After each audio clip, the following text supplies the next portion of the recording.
No আজকের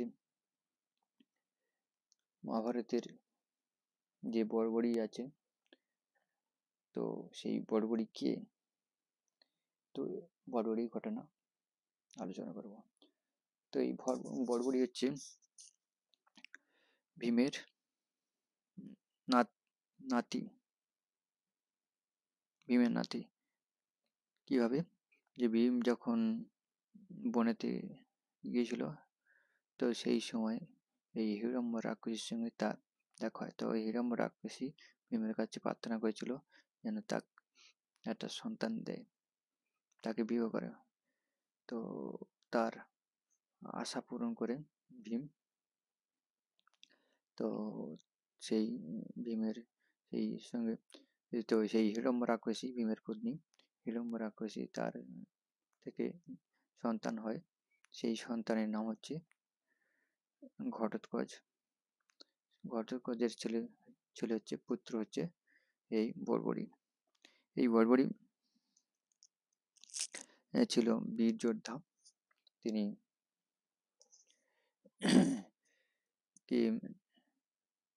কেমন যোদ্ধা ছিল, তো একদিন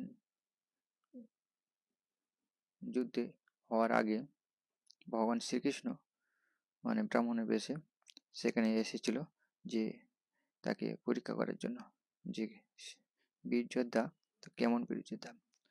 তো ভগবান শ্রীকৃষ্ণ যখন আসে, এসে বলল যে তুমি তো বীর যোদ্ধা। হ্যাঁ শুনেছি, হ্যাঁ আমি বীর যোদ্ধা, এমন যোদ্ধা যে আমি আমার সামনে যা পড়বে সেই নিমেষের মধ্যে ধ্বংস হয়ে যাবে। তখন বললো আচ্ছা দেখি তোমার কেমন প্রভাব, কীভাবে ধ্বংস করো। তো এই গাছের, ভগবান বললো গাছের পাতা আছে, তো তোমার এই গাছের যত পাতা আছে এই পাতাকে বানো আরো প্রত্যেকটা পাতায়। তখন ভগবান মানবর, তখন সে বড়বড়ি গর্ব করে তার ঠাকুরমার কাছে শিখেছিল যে বিদ্যার মান, সেই বিদ্যা। তখন এই গাছের পাতাতে মারে, গাছের পাতাতে মারতে সেই সেই তীর বান প্রত্যেকটা পাতাতে পাতাতে গিয়ে ফুটো ফুটো ফুটো করে দিয়েছে। তো ভগবান চালাই করে দুটো পাতা কি হয়েছিল, একটা হাতে একটা পায়ের তলে রেখে দিয়েছিল সেই গাছের পাতা। তো ভগবান হাত খুলে দেখছে সে তার ভগবানের হাতের ভিতরে যে পাতা আছে সেটাও ফুটে গেছে, আর যে পায়ের তলায় যে পাতাটা ছিল সেটাও ফুটে গেছে। তখন তো ভগবান তো আশ্চর্য হয়ে গেল, এই তো বিশাল যোদ্ধা সত্যি। তো তো ভগবান জিজ্ঞাসা করলেন, তো বড়বড়ি তুমি কাদের পক্ষে হয়ে যুদ্ধ করবে। তো বড়বড়ি বললো যে আমি দুর্বলের পক্ষে হয়ে যুদ্ধ করব, যেদিকে দুর্বল। হ্যাঁ, তো যদি ভগবান বলছে যে দুর্বল যদি সে অসৎ হয়, হ্যাঁ অসৎ হয়, বলে অসৎ হলেও আমি তার সঙ্গে যুদ্ধ করব। সে যদি দস্যু হয়, হ্যাঁ তো,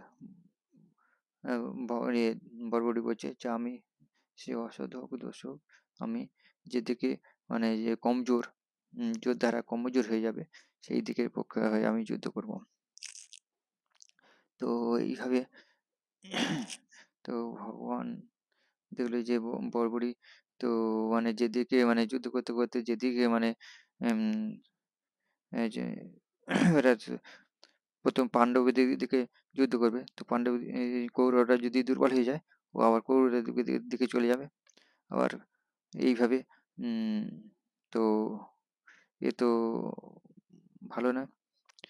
তো তখন ভগবান শ্রীকৃষ্ণ দেখলো যে এ তো মানে অন্যায়ের পক্ষে হয়ে যুদ্ধ করবে। তখন কৌরব মানে কৌরবদের পক্ষে যদি অন্যায়ের পক্ষে হয়ে যদি যুদ্ধ করে, তো এই দস্যুদের বাঁচিয়ে দেবে, অসৎকে মানে রক্ষা করবে। তো এ তো মানে অসৎকে রক্ষা করতে তো এটা তাকে রাখা রাখা যাবে না। তখন ভগবান বললো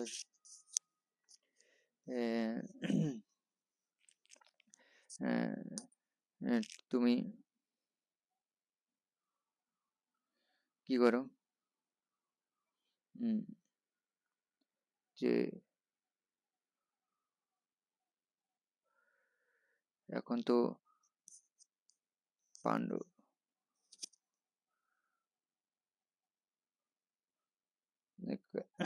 তুমি দুর্যোধনের পক্ষে হয়ে যুদ্ধ করবে তাহলে পাণ্ডবকে মেরে দিতে পারবে? হ্যাঁ, আমি এক নিমিষের মধ্যে মেরে দিতে পারবো। তখন তিনি কি করলেন, চোখ বন্ধ করে মন্ত্রপুত করতে যাচ্ছে, করছেন। তখন ভগবান দেখলো যেহেতু চোখ বন্ধ করে মন্ত্রপুত করতেছে, সেই সময় ভগবান তার চক্র নিয়ে সেই বড়বড়ি শিরোচ্ছেদ করলেন।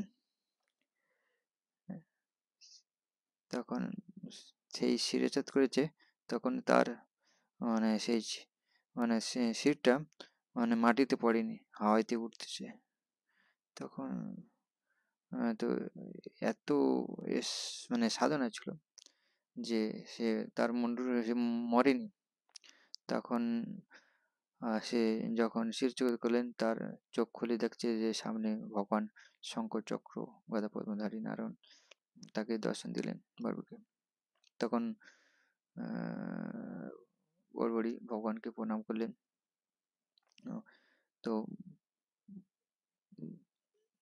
ভগবান জিজ্ঞাসা করছেন, বড়বড়ি তুমি আমাকে প্রণাম করছো? বড়বড়ি বললেন যে প্রভু, আমি তোমাকে পাওয়ার জন্য আমি এইভাবে এই কাজ করেছি, যে অসতের পক্ষ থেকে অসতের পক্ষ হওয়ার চেষ্টা করেছি, যে তোমাকে দর্শন পাওয়ার জন্য। তো আচ্ছা, ঠিক আছে, তো তোমার কি প্রার্থনা আছে বড়বড়ি? যদি কোনো প্রার্থনা থাকে চেয়ে নাও। তখন বড়বড়ি বললো যে প্রভু, আমি কুরুক্ষেত্রের যুদ্ধ পুরোটা দেখতে চাই। যে যুদ্ধতে আমি যেতে পারলাম না, আমার তো শরীর তো ধ্বংস হয়ে গেছে, আপনি ধ্বংস করে দিন। তো আমি এই কাটামুন্ডি নিয়ে যেন কুরুক্ষেত্রের যুদ্ধটা দেখতে পারি। ভগবান বলল ঠিক আছে, তথাস্তু। তখন ওই বড়বড়ি ওই কাটামুন্ডু নিয়ে কুরুক্ষেত্রের সমস্ত যুদ্ধ দেখলেন। হ্যাঁ, তারপরে ভগবান যুদ্ধ শেষ হয়ে যাওয়ার পর ভগবান কি করলেন, সব পঞ্চপাণ্ডবদের নিয়ে সবাই বললো যে আমি বীরযোদ্ধা। অর্জুন বলছে আমি বীরযোদ্ধা, ভীম বলছে আমি বীরযোদ্ধা, আমরা এইভাবে এতজন মেরেছি। তখন ভগবান বলে আছে ঠিক আছে, কে কত যোদ্ধা, চলো দেখি, আমরা শুনি কে কত বড় বীর, আসল বীর কে। তো চলো, তো করতে করতে সেই যে বড়বড়ি কাটা মন্দির যেখানে ছিল সেখানে এসে বলছে এই হচ্ছে বড়বড়ি, ভীমের নাতি, ঘটোৎকচের পুত্র বড়বড়ি। তো এই এখানে রয়েছে। তো এই বড়বড়ি বলবে যে কে বড় যোদ্ধা। তখন বড়বড়ির কাছে জিজ্ঞাসা করছে কে বড় যোদ্ধা এই যুদ্ধে, কুরুক্ষেত্রের যুদ্ধে। এই তখন বড়বড়ি বললো যে পরম পুরুষোত্তম ভগবান শ্রীকৃষ্ণ, তিনি একমাত্র পরম যোদ্ধা, তিনি সমস্ত দস্যুদের মেরেছে, পশুদের মেরেছে। তোমরা তো শুধু অভিনয় করেছো, নাটক করেছো, কিন্তু ভগবান সবাইকে মেরেছে। তো তখন তারা তো অবাক হয়ে গেল, সত্যি তারা আমরা তো কিচ্ছু করিনি, একমাত্র ভগবানই সবই করেছে, আমরা উপলক্ষ মাত্র। তো এইভাবে ভগবানকে শ্রেষ্ঠ করেছে বড়বড়ি। তো এইভাবে বড়বড়ি সময় পঞ্চপাণ্ডবরা সমস্ত সাধকরা পরমপুরুষোত্তম ভগবান শ্রীকৃষ্ণকে শ্রেষ্ঠ করেছে। তাই আমাদের সবার কর্তব্য হচ্ছে শ্রীকৃষ্ণের শরণাগত হওয়া। তো এই হচ্ছে বড়বড়ির ঘটনা। হরে কৃষ্ণ কৃষ্ণ কৃষ্ণ হরে হরে, হরে রাম রাম রাম, হরে হরে। নিতাই গৌর প্রেমানন্দে, হরে হরি বল।